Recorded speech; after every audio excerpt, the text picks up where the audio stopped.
The source within you knows where you are in relationship with everything you want, and knows exactly what the path of least resistance is to get you there. But you've got to try a little bit to be on a vibration of least resistance. And as you start hanging out in a vibration of less and less and less resistance, it's just going to amaze you at first when you realize how smart non-physical is, how caring they are about where you are, how much they know about where you are in relationship to where you want to be. And they'll just guide you and guide you and guide you and guide you.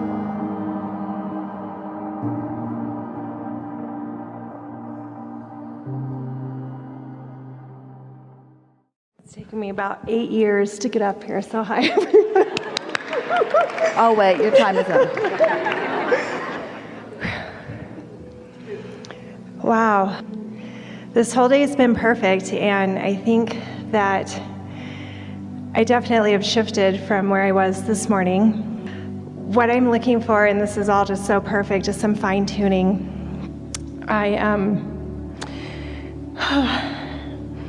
finished. When you are in alignment, fine-tuning is the fun part. Yeah, it In is. other words, Esther loves construction, and she just loves the plans, and she loves pouring the foundation, and she loves putting up the structures, and she loves getting the roof on, and she loves it when they put the insulation in and the pipes and all that stuff. She likes all of that, but she really likes buying furniture. Yes, I do too. That's really fine-tuning. Yeah. And so what you're saying is you want to just hurry through all of this and get over here. And we want you and Esther to enjoy every stage of it along the way. In other words, savor it all. So rather than saying fine-tuning, just say tuning. Tuning. Yeah. Okay, so I completed a divorce last month. I didn't want it. And I feel like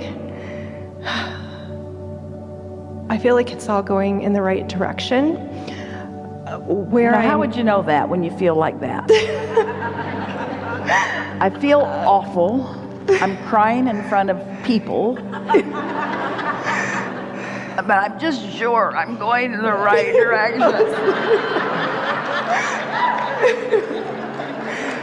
It hurts so bad it must be good. Yeah, exactly. Where I'm at with it is, I guess I feel confusion. I adore this guy.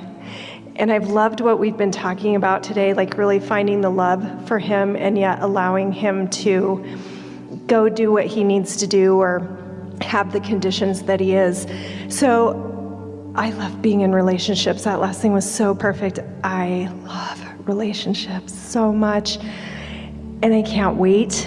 Thing about relationships they are awfully conditional most of the time. Yeah, very much so.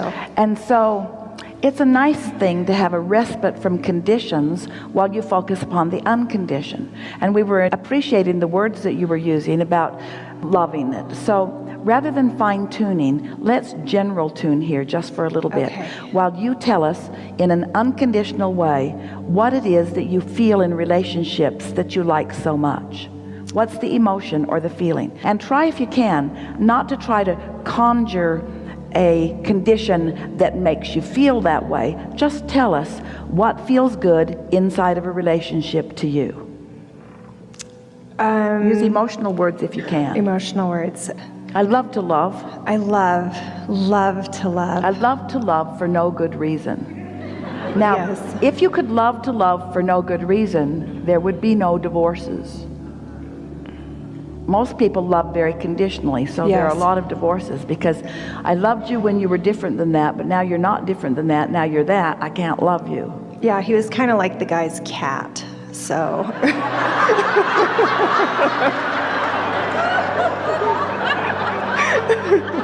However, that guy's still with his cat. Yeah, it's true.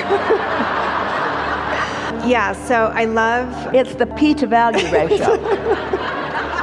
So I love to love. I love co-creating. I love looking forward. I love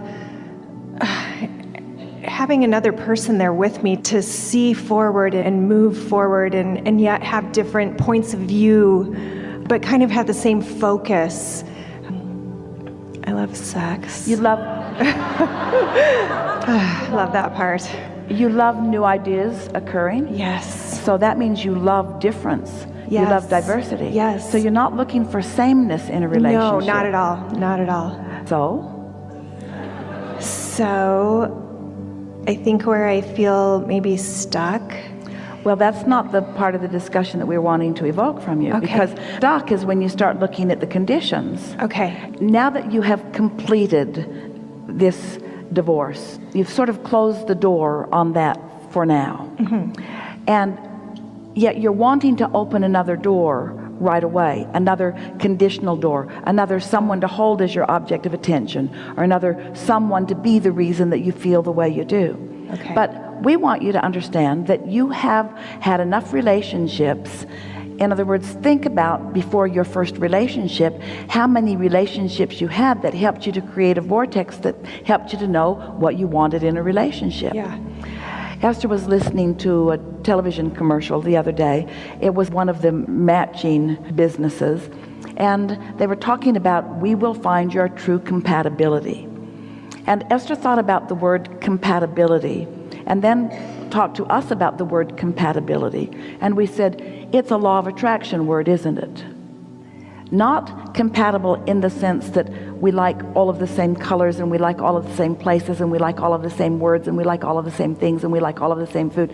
Not compatible in the sense that we are identical, but compatible in the sense that at our core, at our unconditioned, that there are vibrations that we have accomplished and that we foster and keep active, so that law of attraction will bring others who share those same core vibrational stances.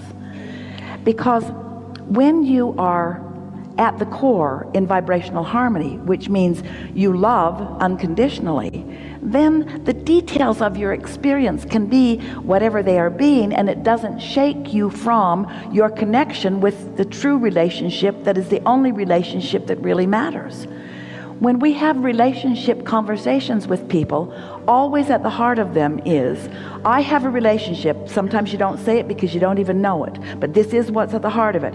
I have a relationship with my inner being that I am eternally intertwined with. In other words, you can't turn off the key that turns off the engine of that relationship between you and your inner being.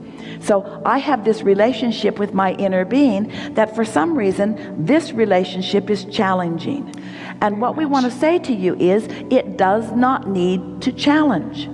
The only reason it does challenge is because you've been getting the cart before the horse. You've been wanting this condition to be the reason that you connect with Source, rather than connecting Source be the reason that you create these conditions.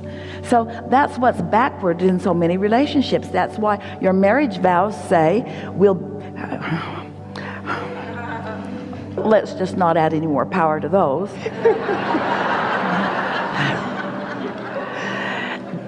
When you are caring about this relationship between you and your inner being, first and foremost, and in the middle and last, in other words, that's what really matters to you, then you find yourself more capable, or practiced is a better word, at finding positive aspects wherever you look. But when you look to another person, and you say to that other person or about that other person, you are my primary point of focus, and everything that I feel is going to revolve from what I see here. So then you start needing to control that to be a certain way so that you can feel this. It never works. It always ends up in some sort of discord that usually ends up in a breaking apart in some way. But when you instead come into alignment with who you are, then you're not holding this person to be everything. Now you've got these relationships with these people and these people and these people and these people, with life, with animals, with nature, with sunsets, with streets, with subjects, with interesting things, with hobbies and activities and all kinds of things. And this is just a person that you like to be with because you like to be with them, but they are never supposed to be your significant other. Your inner being is always meant to be your significant other. And when you try to make another person be your significant other, they're going to fail you every single time, because it is not their job to be all the things that you need in all the times and all the ways that you need them to be that way. Now, we're not for a moment trying to get you to get back together. That's not the point of this at all. But we are wanting, before you attract someone else, we're wanting you to secure, to establish, to define and establish and discover and enjoy an emphatic relationship between you and you. And once you do that, in that unconditional alignment with who you really are, in that consistent offering of that vibration, the universe will give you inspiration. You will rendezvous with another who at the core is already understanding the importance of that significant relationship. And when two come together who each understand what the truly significant relationship is, then you will have the freedom to have a delicious relationship. Otherwise, you hold each other in bondage.